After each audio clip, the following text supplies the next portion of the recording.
నామమే అమృతం శ్రీరామ కీర్తనం సుకృతం ఈ రామచంద్రుడే లోక రక్షయని అంతరాత్మ పలికే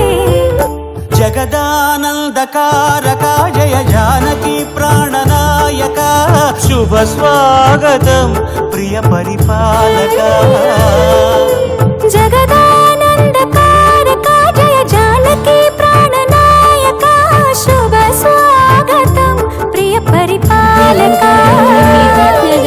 మంగళకరమౌ నీరాక ధర్మానికి వేదిక అవుగాక మా జీవనమేక పావనమౌగాక